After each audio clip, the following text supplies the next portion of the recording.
see you guys in the dark.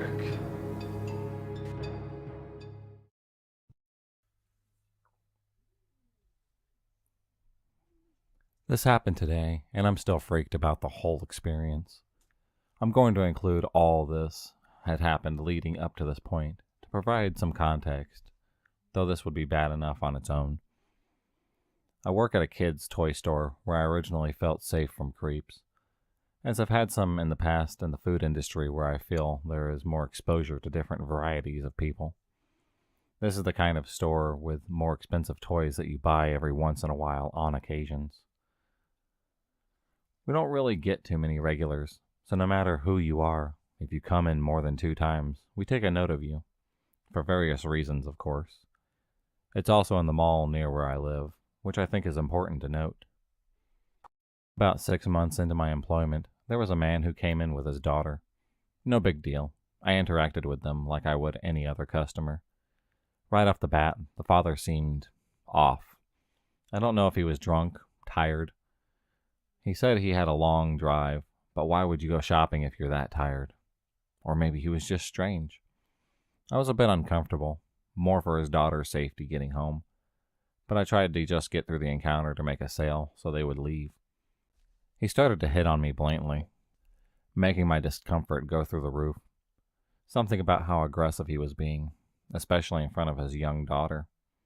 Someone who was obviously a lot younger than him was alarming to me. He was continuously asking if I had a boyfriend, why I wasn't settled down yet, if he could take me out and get my number.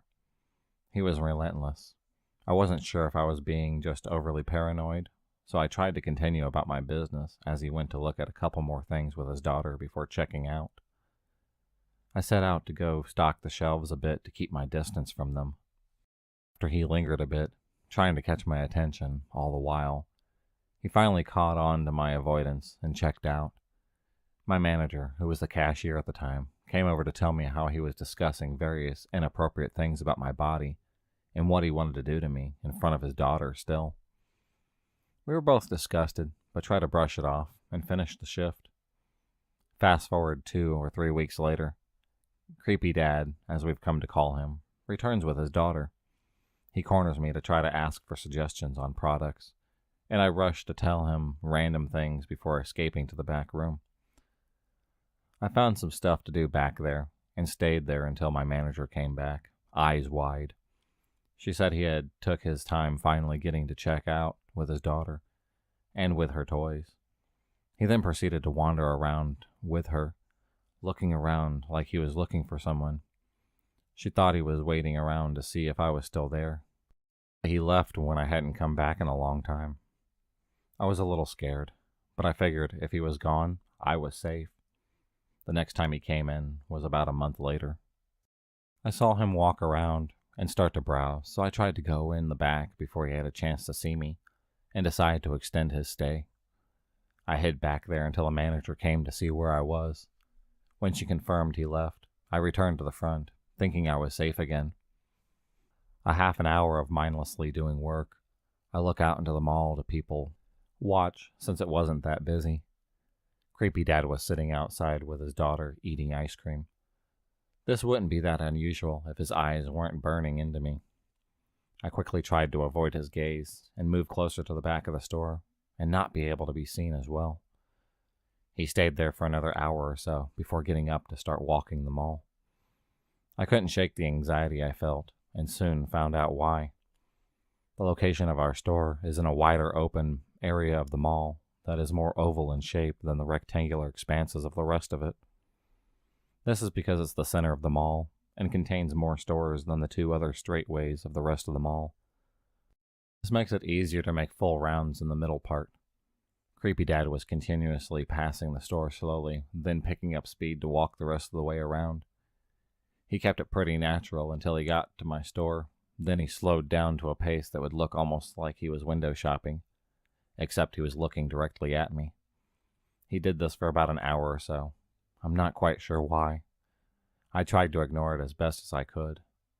He eventually disappeared, and I was hoping this would be the last time that I would see him. It was about a month and a half until today when I came in a bit rushed to my shift. I jumped into action as it was a bit busier today than usual. In the middle of me helping a customer, my manager comes over to tell me to stay with this family because the creepy dad was back. A sense of dread washed over me, and I struggled to stay calm and appear okay. I saw over the customer's shoulder those same eyes burning into me. He was watching me so intensely, I felt the need to shift my weight to the customer that I was with, just so I can cut his line of sight. I played it cool, but didn't feel any drip of relief until I saw him checking out. I was hoping the busyness of today would be a good buffer from his creepiness.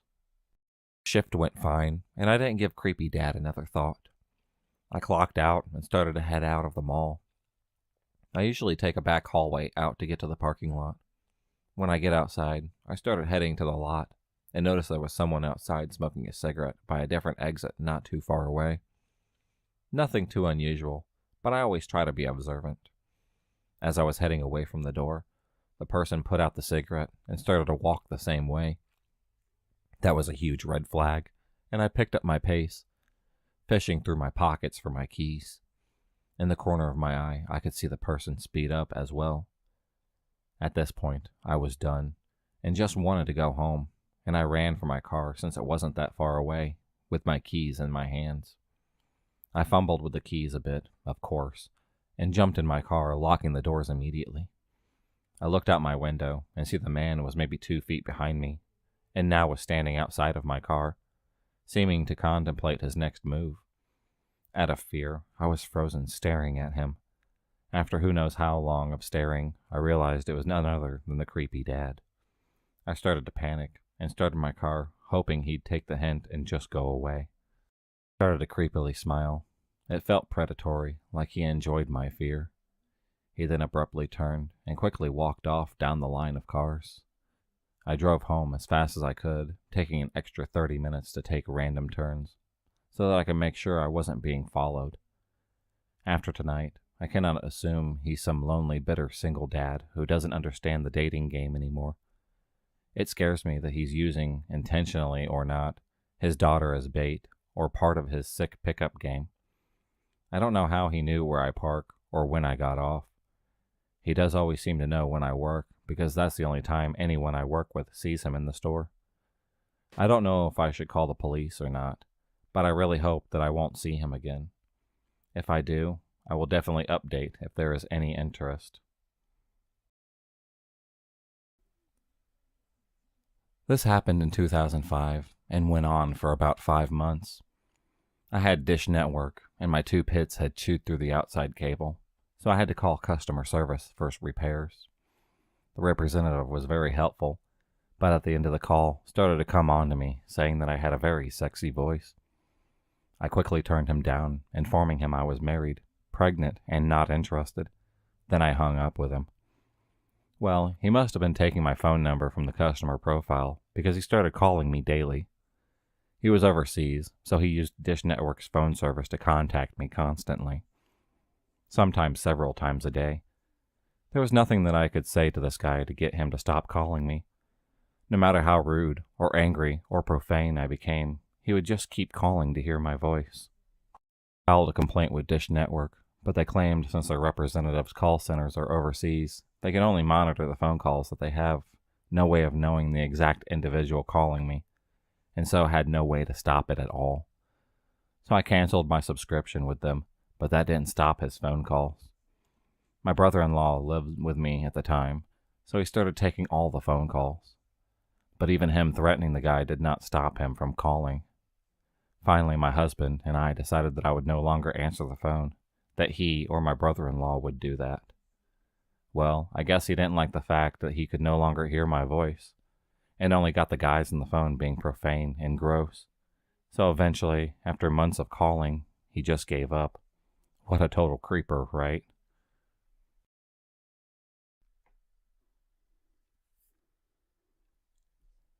I was 16, and I was really into community theater. I wasn't really a good singer, but I enjoyed being in musicals nonetheless. Mostly because of all the girls. Seriously, any straight guy in high school reading this, take my advice, and join the drama club. Anyways, there was this girl who was in the show with me. She was 20 years old, and she is in college while I was barely a sophomore in high school. She immediately became attracted to me and invited me to hang out with her and some of her friends. I went and brought a mutual friend along.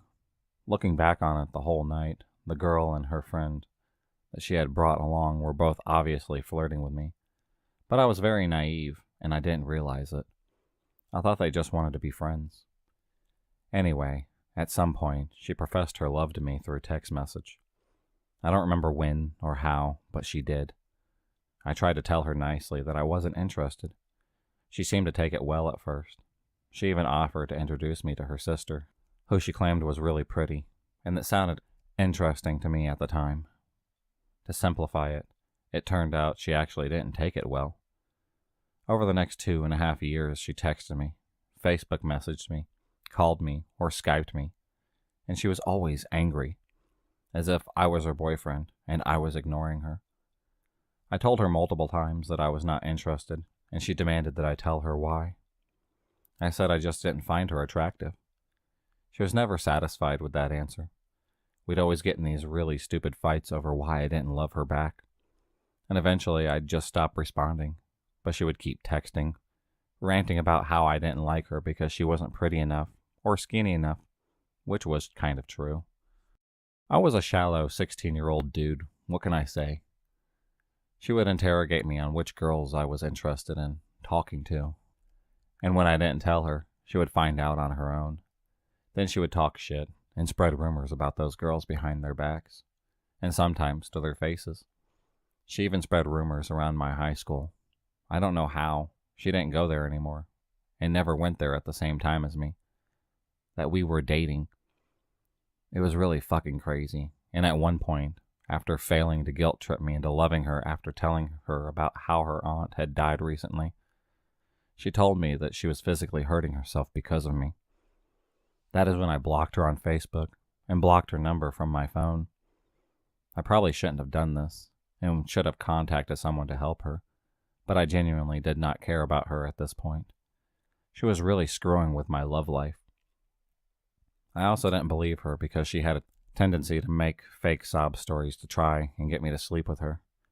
It didn't matter that I had blocked her anyway, because she just made a new Facebook account and got a new number. This repeated 2 or 3 times. I eventually was able to avoid her for a long span of time.